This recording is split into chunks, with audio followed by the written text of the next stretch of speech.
안녕, 여행하는 메이입니다. 안녕. 제가 오늘은 돈에 대한 이야기를 좀 해보려고 해요. 냉장고 소리. 이 소리 되게 거슬린다. 저 냉장고 코드를 뽑아버려야지. 내가 냉장고 코드를 뽑았다가 까먹고 나가버려서 몇 번 냉장고에 있는 음식들 말아 먹었었죠. 안녕, 여행하는 메이입니다. 안녕. 오늘은 제가 바로 돈에 대한 이야기를 처음으로 해보려고 합니다. 제가 작년부터 잊을만 하면 한 번씩 질문을 받았던 게 여행 다니면서 뭘로 어떻게 그렇게 돈을 벌면서 계속 여행을 다니나요? 등등 뭔가 수익에 관련된 질문들이었어요. 근데 제가 작년에 그런 질문을 주셨던 어떤 분한테 답변을 드렸던 게 제가 지금은 수입이 거의 없다시피 해서 나중에 뭔가 안정적인 수익이 생기면 그때 답변을 드리도록 하겠습니다 라고 그 말씀을 드렸었는데 그게 드디어 지금이 된 것 같아요. 제가 정확히 2년 전쯤에 세계 여행한다고 제 전 재산을 다 털고 돌아와서 그때 뭐 바로 재취업을 한 것도 아니었고 책 낸다고 준비하고 있었고 또 막 여행 크리에이터로도 막 그렇게 자리를 잡은 시기가 아니었다 보니까 그때 제가 이제 고시원 지냈었는데 경제적으로 제일 힘들었어요. 그때 고시원비 내기도 되게 어려웠었어요. 그때 당시에는. 근데 또 아이러니하게도 그때 찍었던 영상을 계기로 뭔가 막 엄청나게는 아니지만 소소하게 뭐 이것저것 다 잘 풀리기 시작했고 뭔가 영상으로 돈을 벌기 시작하게 됐고 책도 그쯤에 작년 그쯤에 나왔고 그리고 그게 또 이제 많은 사랑을 받게 되고 이제는 그래서 여행 크리에이터로도 어느 정도 자리를 잡고 안정적인 수익을 낼 수 있게 됐어요. 그래서 제 통장에 돈이 모이기 시작한 게 딱 작년 12월 딱 1년 됐죠. 그 전까지는 진짜 소소하게 조금씩 벌고 딱 생활비로 다 나가고 또 조금씩 벌고 이거의 반복이었다면 딱 작년 12월부터 이제 적금이란 걸 다시 들기 시작하게 됐죠. 그래서 그 모든 게 안정화된 이제는 그 궁금해하셨던 모든 부분들에 대해서 답변을 드릴 수 있지 않을까 싶어서 이렇게 카메라를 켜봤고요. 여행 크리에이터로 돈벌이를 하는 부분에서부터 뭔가 그냥 보통의 29의 한 사람으로서 돈을 벌고 쓰는 부분에 대해서까지 정말 좀 다방면으로 돈에 대한 이야기를 들려드릴 수 있을 것 같아요. 이름하여 돈 시리즈. 먼저 요즘 여행 크리에이터 하고 싶어 하시는 분들이 진짜 엄청 많은 것 같아요. 그래서 오늘은 그런 분들을 위해서 여행 크리에이터로 돈을 버는 방법, 그러니까 제가 무엇으로 돈벌이를 하고 있는지에 대해서 좀 이야기를 해보려고 합니다. 먼저 여행 크리에이터라는 직업은 되게 이상적으로 보이죠. 이상적이죠. 내가 정말 좋아하는 여행을 계속하면서 돈도 벌 수 있다고? 와! 근데 몇 년 전만 해도 여행 크리에이터라는 직업이 돈을 잘 벌기는 어려웠어요. 왜냐면 일단 여행업 쪽이 뭐랄까 후려치기라고 할까요?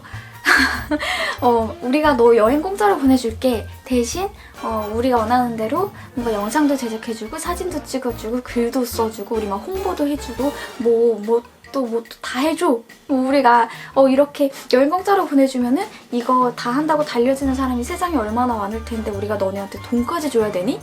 라는 인식이 정말 팽배했어요.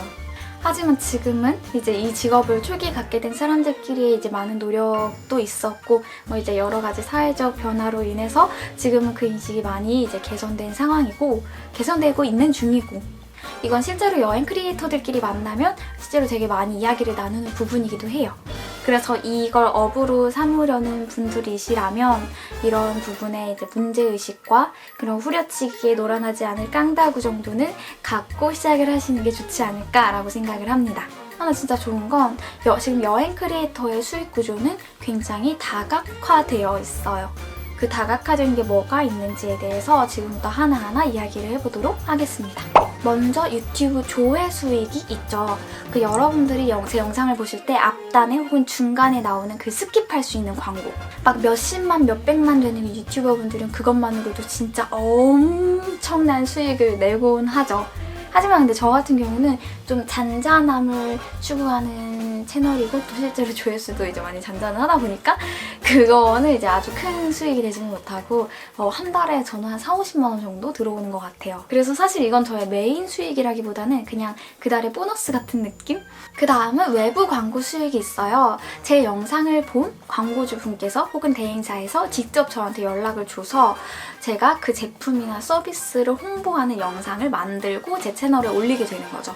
이걸 나누자면 브랜디드 컨텐츠랑 PPL 컨텐츠로 크게 나눌 수가 있는데, 브랜디드 컨텐츠 같은 경우에는 제가 그 제품이나 서비스를 위해서 특별 기획을 한 영상, 여행 크리에이터들에게 이제 주 광고주는 관광청이 되겠죠. 아무래도 관광청에서 예를 들면 저 같은 경우는 저번에 대만 여행 영상이 대만 관광청 쪽에서 우리 대만 타이페이 여행 좀 해주세요. 그 여행하는 영상 좀 만들어주세요. 라고 저한테 의뢰를 해서 제가 이제 그 의뢰를 받고 대만에 가서 타이페이 여행을 하고 만들었던 브랜디드 콘텐츠가 되겠습니다.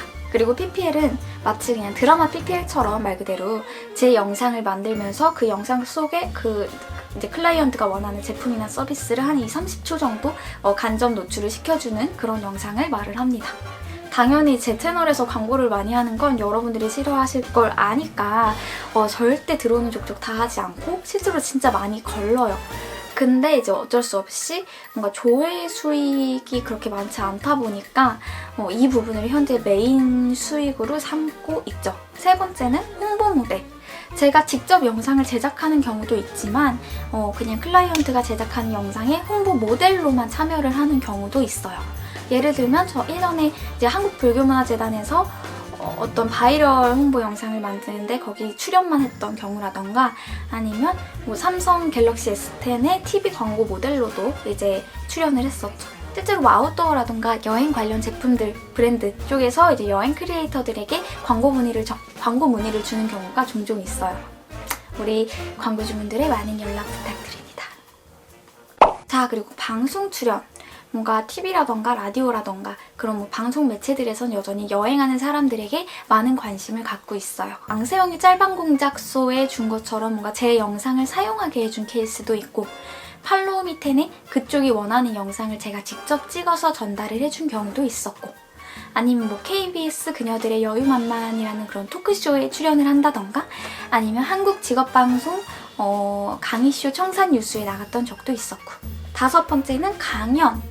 여행 강연이 아무래도 인기가 있다 보니까 여행 크리에이터들한테 강연이 들어오는 경우가 많은데, 꼭 여행 강연이 아니더라도 이게 이제 보편적인 직업은 아니다 보니까 뭔가 진로에 대한 강의를 하게 되는 경우도 있어요. 아시다시피 저도 한때는 막 강연을 한창 막 업으로 삼았다 할 정도로 막 많이 했었는데, 그러다가 이제는 제가 하고 싶은 이야기는 계속 반복해서 많이 한 것 같고 이제는 내 깜냥을 좀 더 키울 때인 것 같아서 딱 어느 시점부터는 공개 강연을 딱 이제 하지 않고 있죠.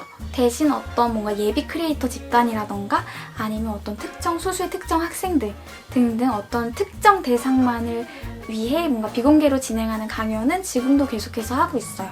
앞으로 좀 더 이제 제가 하고 싶은 이야기가 쌓이고 저의 깜냥이 더 많이 키워졌다고 스스로 판단이 되면 그때 다시 강연을 좀 활발하게 하지 않을까 싶어요. 여섯 번째는 책. 근데 이거는 사실 들어가는 뭔가 노력과 시간 대비 결코 좋은 수입원이라고 말을 할 수는 없는 것 같아요.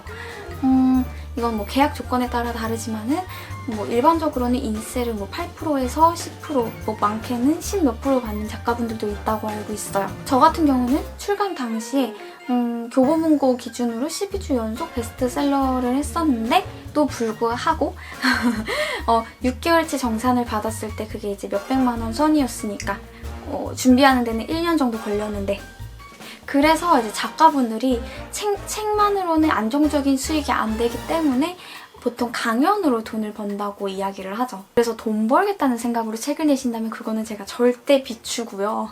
절대 비추고, 저 같은 경우는 제 생각을 기록하는 걸 정말 좋아하고 그거를 이제 많은 분들이 봐주셨으면 좋겠다 해서 이제 책을 내는 부분이고, 뭔가 살면서 그리고 내 이름으로 된 책 한 권을 낸다는 게 정말 의미 있는 일인 것 같아요. 그래서 그런 부분에 의의를 갖고 이런 출간을 준비를 하신다면 정말 추천할 만한 일이고 멋진 일이라고 생각합니다. 자, 그 외에는 외부적인 지원을 받는 방법이 있어요. 이거는 제가 한 2년 반쯤 전에 그 막 한창 고시원비 내기 어려운 그런 상황일 때, 그래서 알바라도 해야 되나 이렇게 알아볼 때, 그래도 기왕이면 내가 지금 영상을 하고 있으니까 영상으로 돈을 벌고 싶어서 되게 열심히 알아봤었거든요.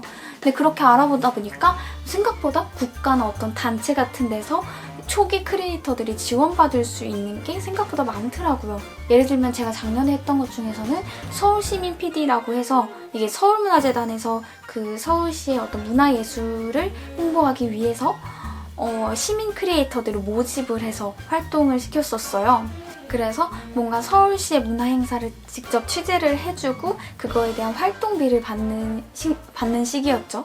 그 이제 활동비가 사실 이제 크진 않고 되게 소액이지만은 그래도 당시 저한테는 되게 도움이 됐었던 기억이 있고, 그리고 전라북도 크리에이터 이런 식으로 각 지역의 홍보를 위한 크리에이터들을 뽑아서 마찬가지로 이렇게 활동비를 주는 경우가 있고, 또 SB 크리에이티브 포스라고 해서 뭔가 가입하면 스튜디오 대관이라던가 어떤 장비 대여 같은 거에 지원을 받을 수 있는 그런 단체도 있고, 또 제가 작년에 제일 큰 도움을 받았던 경기도 콘텐츠진흥원의 그 1인 크리에이터, 경기도 1인 크리에이터 선발이 있었죠. 이거는 PT도 해야 되고 막 그 선발 과정이 되게 까다로웠는데, 그래도 일단 막상 선발이 되면은 1,000만 원이라는 제작비를 지원받을 수 있는 거니까 그 초기 크리에이터 분들한텐 정말 좋죠. 이런 건 나 어떻게 알아보는지 궁금하시죠? 구글링이 최고예요.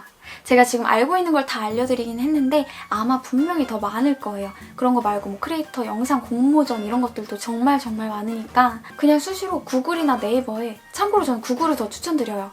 이런 게 막 공공기관 홈페이지에 공지사항이 작게 올라오는데 보통 그런 게 이제 네이버보다는 구글에 더 잘 뜨더라고요. 저는 개인적으로 제가 봤을 때는. 검색은 뭐 크리에이터 지원 아니면 크리에이터 모집 이런 식의 검색어로 이제 계속 검색을 해보는 거고, 저는 그 별다른 수익이 없던 그 시기에 진짜 매일같이 검색을 해봤어요. 그렇지 않았다면 저는 뭐 영상이나 이런 여행과 전혀 관계없는 다른 뭐 알바를 한다거나 정말 나중에 힘든 상황이 오면 재취업을 했을 수도 있겠죠. 그러면 지금처럼 계속 여행 크리에이터 활동을 하고 있지는 못했을 것 같아요. 이렇게 저의 모든 수입원을 낱낱이 공개를 해봤습니다. 근데 예전에 제 가까웠던 사람이 이런 말을 했었어요. 나는 수학을 하지 않고 시를 읽는 사람이 멋있어 라고. 근데 그때 당시에 제가 했던 대답이, 나는 수학을 하면서 시도 읽지 않는 사람이 더 멋있어 라고 했었어요. 그래서 지금 제 모토가 그래요. 물론 저도 시를 읽겠다고 모든 수학을 내버리고 여행을 떠났던 사람이지만 그래도 현실을 살되 이상을 잊지 않는, 동시에 이상을 꿈꾸되 현실을 놓지 않는 그런 삶이 지금 제 가치관에는 가장 멋진 삶이 아닌가 싶어요. 뭔가 수학만 하기에는 너무 세상이 삭막하고 그 시만 듣기에는 너무 배가 고프잖아요. 자, 아무튼 오늘 제 영상이 여행 크리에이터를 꿈꾸시는 분들께 도움이 되기를 정말 진심으로 바라고요. 우리는 다음에 다른 여행 영상으로 또 만날게요. 안녕. 안녕. 도움이 되셨다면 구독과 좋아요를 눌러주세요.